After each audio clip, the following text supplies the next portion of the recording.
Next, we have this from the Daily Wire. Former and current female inmates, speaking of prison populations, former and current female inmates from liberal states like California and Washington are speaking out about gender laws which allow biologically male inmates who identify as female to share prison cells with them. One woman recalled sharing, and this gets a little graphic, by the way, just a fair warning, but I think everyone needs to know what's going on here. So, a little graphic, but one woman recalled sharing a cell with a man who sustained, quote, a full erection.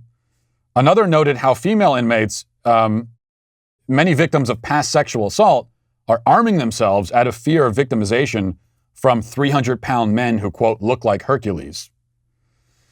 Those women spoke to Abigail Schreier, author of Irreversible Damage, The Transgender Craze Seducing Our Daughters, a book which I read recently and I've talked about on this show, and I would highly recommend that book to everyone. But they spoke with her, and she was talking about their plight.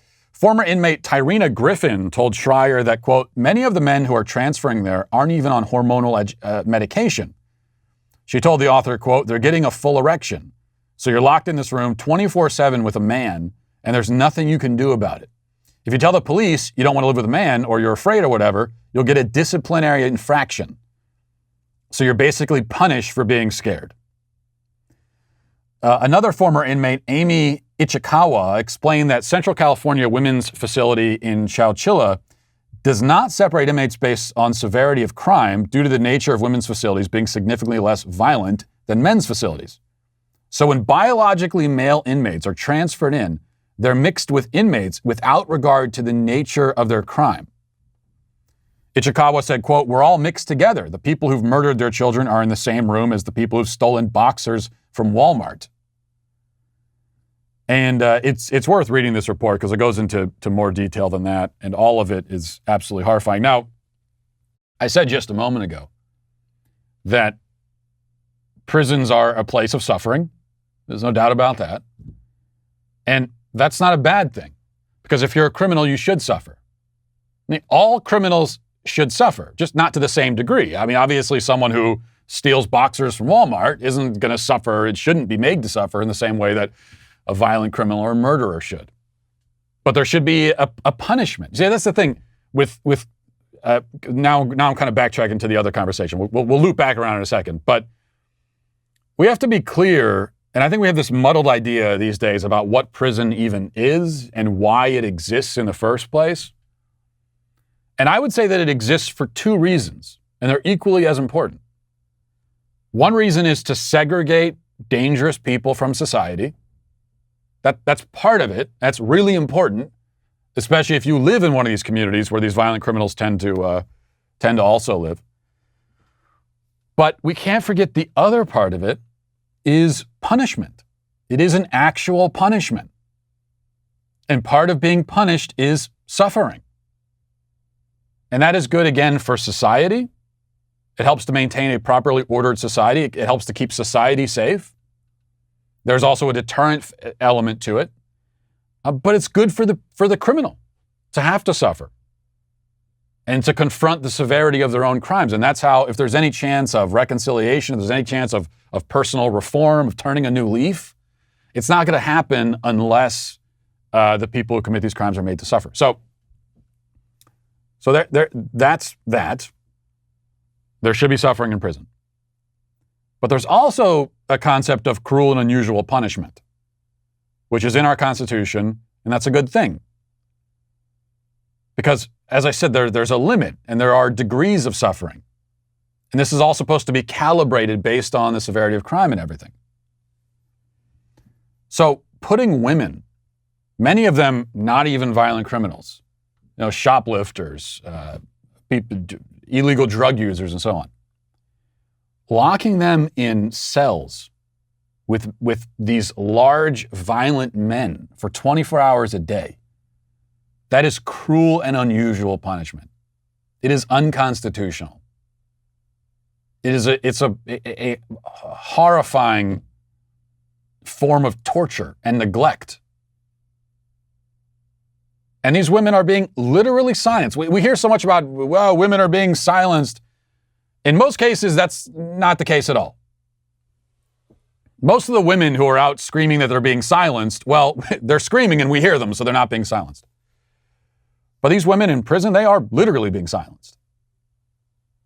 As we heard from one of them say, if they speak out against it, or if they object, if they say, "Hey, this is a dude you've just put me in a prison cell with. This is a dude who isn't even making an effort to pretend that he's a woman." If they say that, they get punished for it. If you really cared at all about, number one, women's rights, and number two, the unjust suffering and the unjust punishment of criminals, if you cared about any of that or all of it, then you'd be speaking out loudly about this. You'd be holding press conferences about this. Alexandria Ocasio-Cortez, she's not going to say a damn word about this. Is it because she doesn't know? Oh, she knows. Is it because she doesn't realize that it's insane to be taking women and putting them in jail cells with 300-pound men? Does she not realize? No, she realizes that it's insane also. Despite how it may seem, most of these Democrats, including Alexandria Ocasio-Cortez, look, they're radical, they're dishonest, but most of them are not stupid.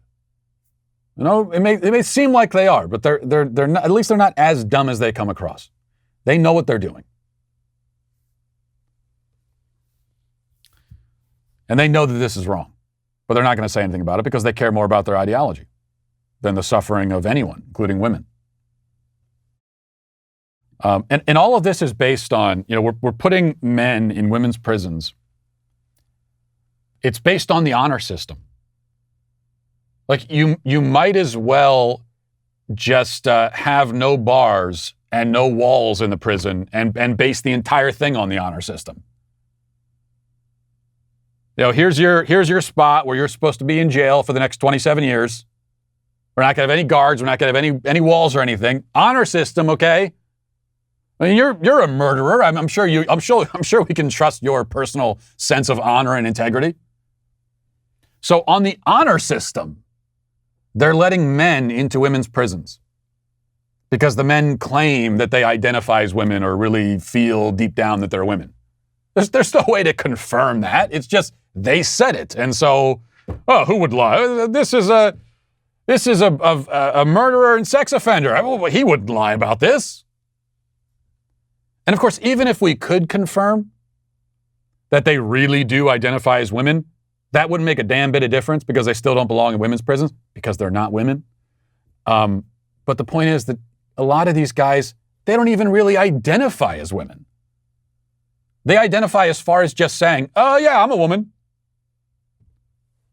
In fact, if you're a violent male criminal in a place like California, why wouldn't you, at this point, just come out and say, "Yeah, I'm a woman too. Send me to the women's prison." That's what a lot of them are doing, and we have to respect their self-identity.